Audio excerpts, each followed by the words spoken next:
have Budsky sending $10 saying, great event, let's beat cancer and save the animals. Hang on a minute. Hype for Majora's Mask and the Triple King dance.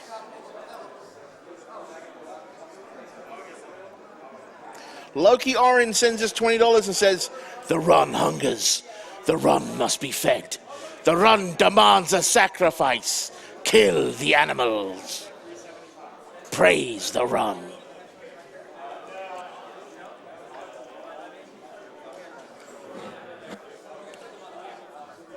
French Space Guy sends in $10 and says, Prince of Persia, the Mega Man series, Mario Brothers, you guys continue to entertain with brilliant speedrunners on the most influential platformers ever. Good job. Let's kill the cancer while saving the animals. Greetings from France.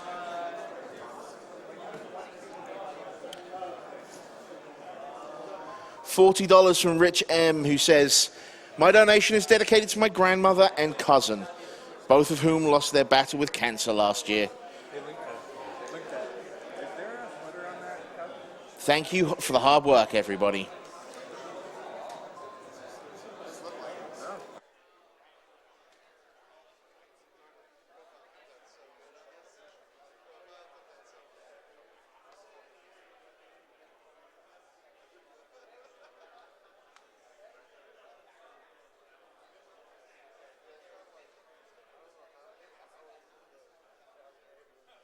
Let's crush out some more donations here.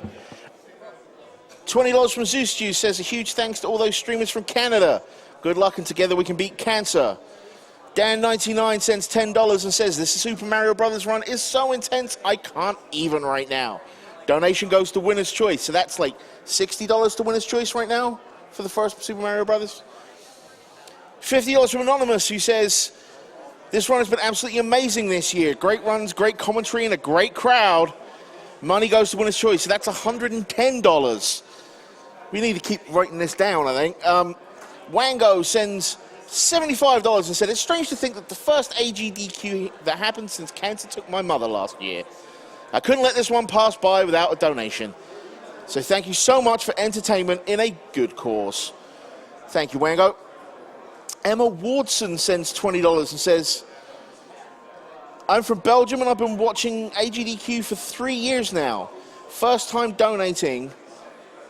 Realized other people really deserve this money more than I do. Good luck with the runs and the stream.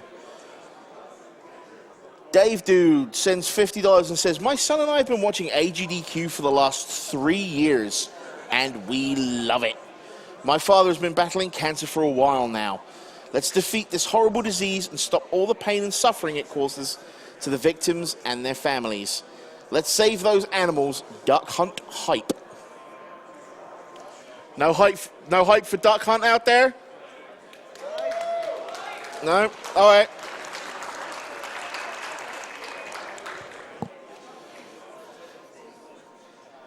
I have an anonymous $100 donation that says, I heard about AGDQ from a friend. I love the skill and the passion that goes into this. It's really fun to watch and a great charity. Thank you, Anonymous.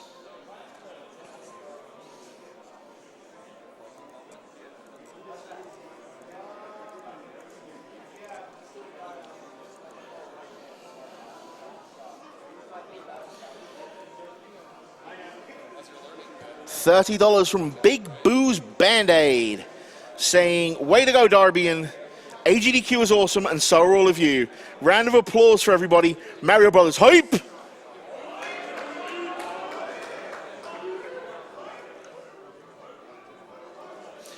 Wooly sends a $10 donation and says, wow, I used to think my sub 8-minute run of Super Mario Bros. 1 was impressive when I was a teenager. Not so much, huh? Sorry, Wooly.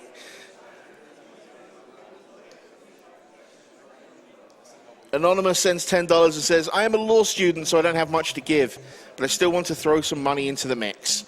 I've been lucky enough that everyone I've known who has fought cancer has beaten it like these amazing runners beat these games. I hope to go to a Games Done Quick event in person one day, but for now, watching the stream on my last week before I resume law school will be enough. Keep up the amazing work, and whoever hasn't donated yet, please do, so we can beat cancer together.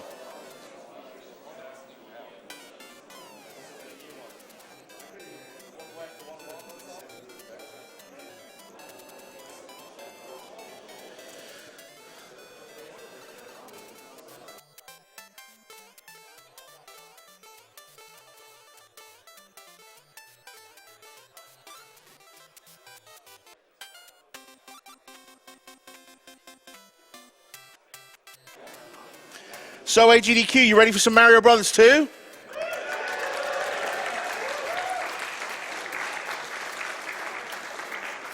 Well, in that case, let's hear it for the returning GreenDeathFlavor, Whitman, Price, and Svenne as they get ready to race this game.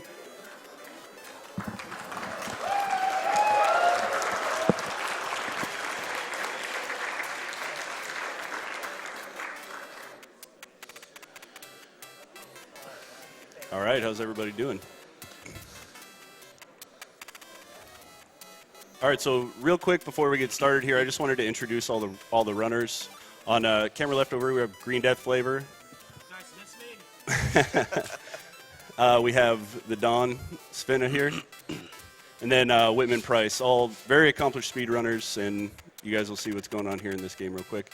So if you guys are ready, we'll give you a countdown. In 3, 2, 1, go.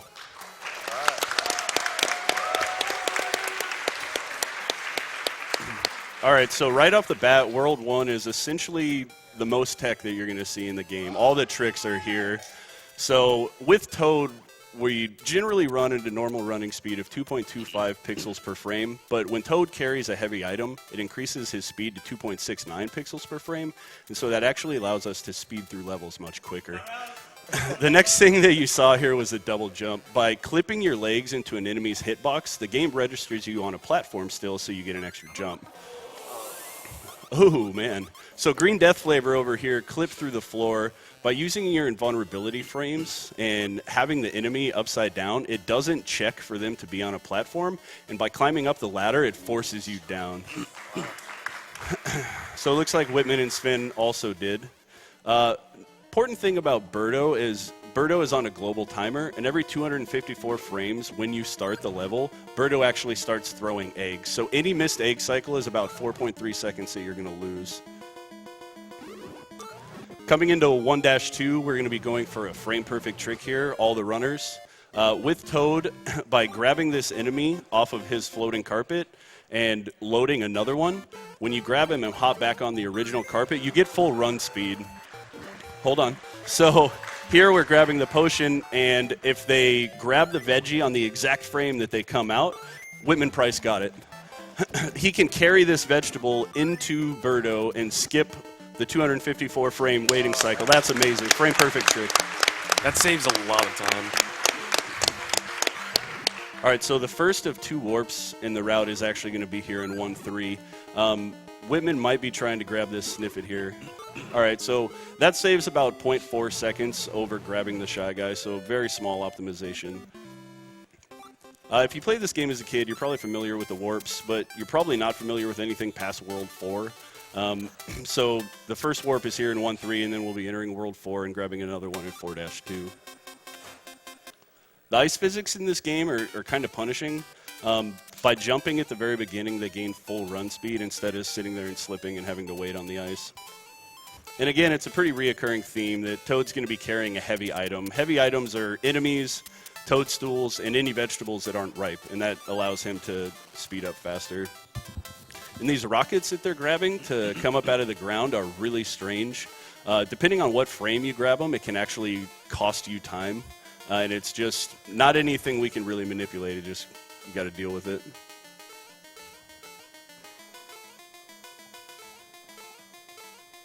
Here's another example of just the enemy being upside down and their platform not registering very well. There's some really tight jumps coming up here in 4-2 to get to the warp. If you played the game before, you're probably familiar with the whales because everybody just hates it. To continue on, you basically just hold right, and you have to time your jumps. And if you fall down on the tails, whether the whale is a large one or a small one, their tails are in the same position. So falling from a larger whale down onto the tail makes it a really tight window to jump off of. These vine jumps you see them doing, by the way, are 3 frames.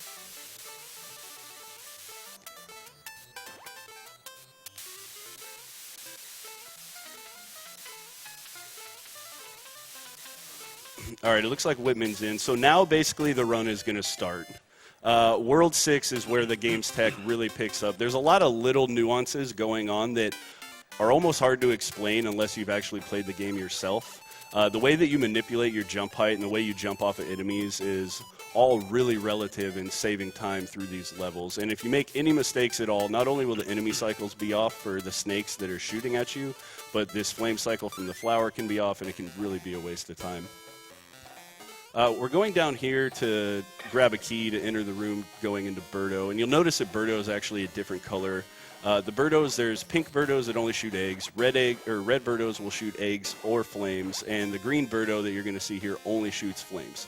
So going into that room small, like both Svenne and Whitman Price are, is really dangerous, because if you come in on the wrong frame, he could throw a fireball at you right away, and they're pretty difficult to dodge.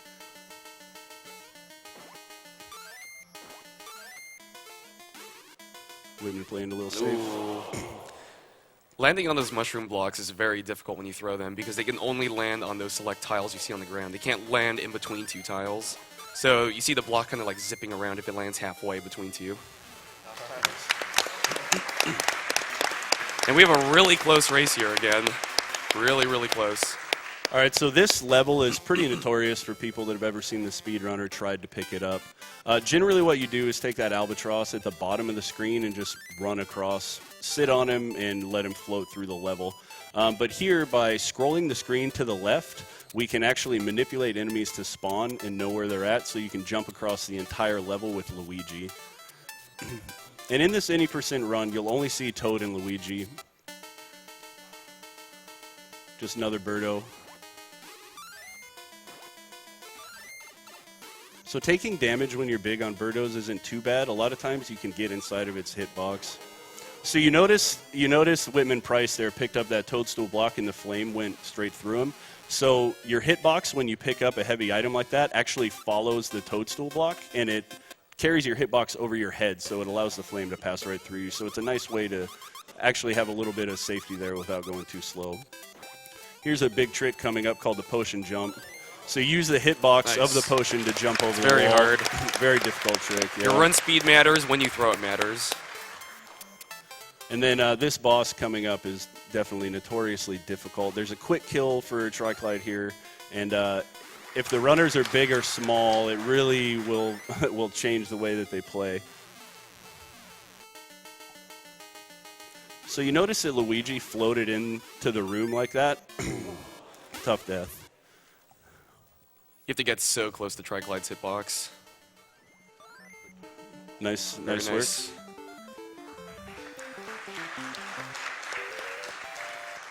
Whitman Price right there. Svenne as well. Very good job.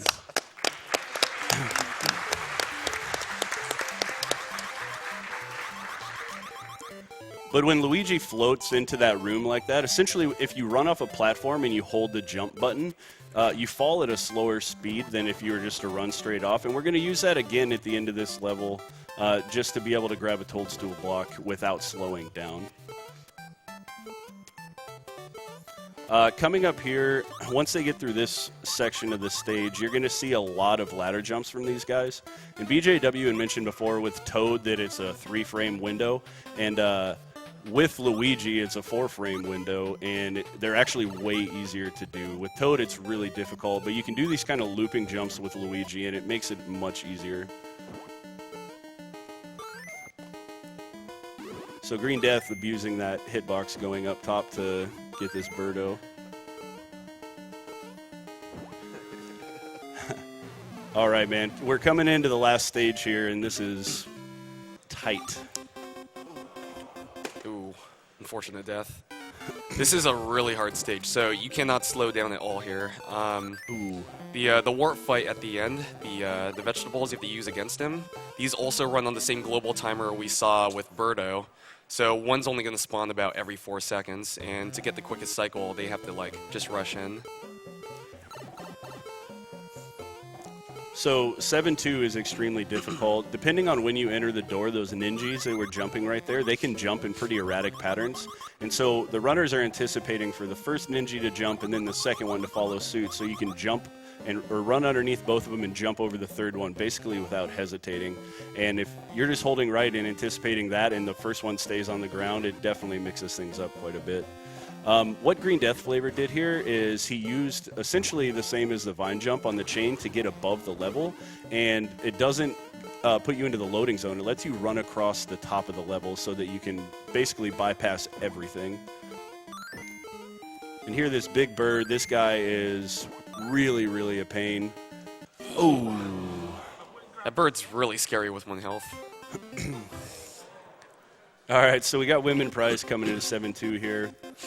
And this game, running like this, game overs are not like a really surprising thing when you're running this game. This game is extremely punishing, and all the tricks are very execution-based. There's 0 random elements in this game at all. Every single enemy, every projectile, everything you do is on a global timer when you start the level. So if you slow down at all, you can miss a cycle, and if you're anticipating something else, it really throws you off.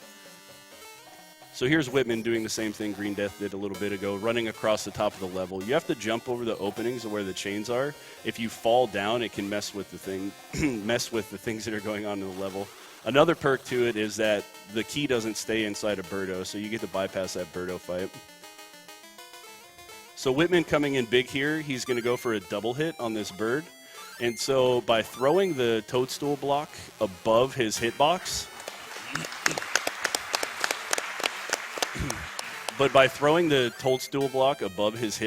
it bounces off the ground. And like BJW was talking about before, how they snap into place, before it does that, it's in the air, and it stays inside of the big bird's hitbox, so you get a second hit registered.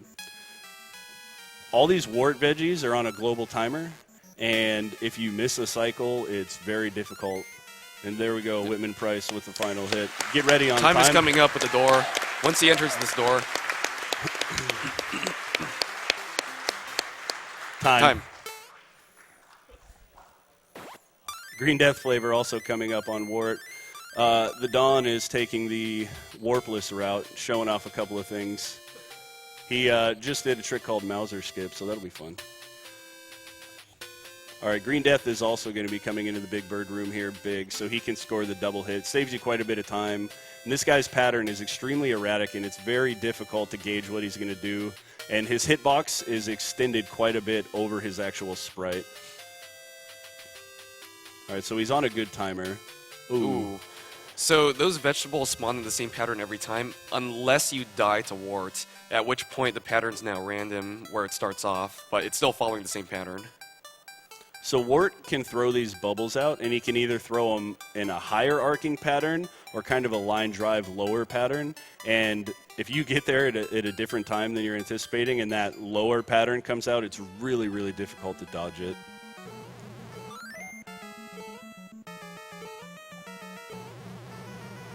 Yeah, these low bubble streams are extremely deadly.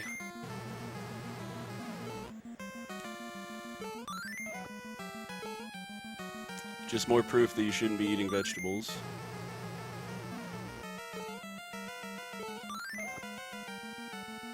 So it takes 6 veggies to get Ward out of here.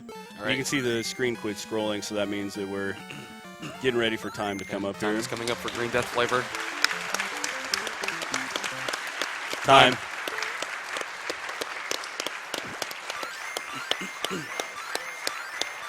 $10.48 for Whitman Price and $12.26. Great job, guys. So this game doesn't get nearly enough love for speedrunning. It's an extremely technical game. Any percent obviously is punishing. Very high execution, no random elements at all. It's a little bit intimidating. I mean, these guys are top-tier runners, all sub-9, which is an extremely good time. And if you guys are interested at all, you should definitely give it a look because it's a really good speed game and it's extremely underrated.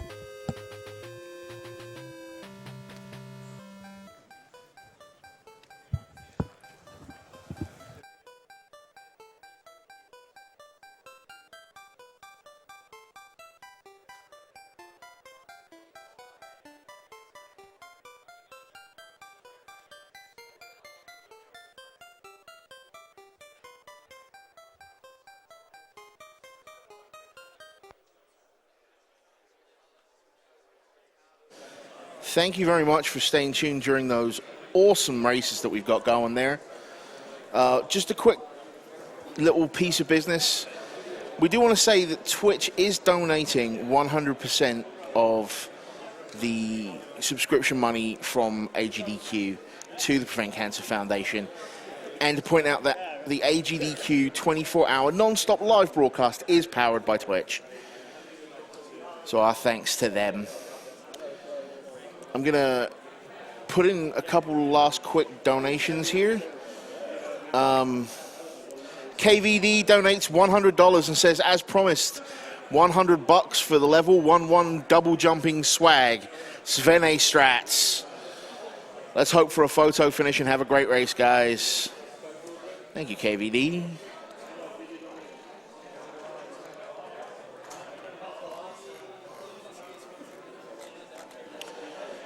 I have $50 from CC Plays Games, who says, having just defeated thyroid cancer this year, I absolutely had to donate. I'm so proud to be a part of this incredible community of gamers who have come together to help people just like me. The love and support I've received is indescribable. It was the perfect opportunity to pay it forward. $25 to Mario Kart 64, 2-player, 1 controller. And the other $25 goes to saving those frames, a.k.a. killing dem MMOs. Much love, CC. Thank you, CC.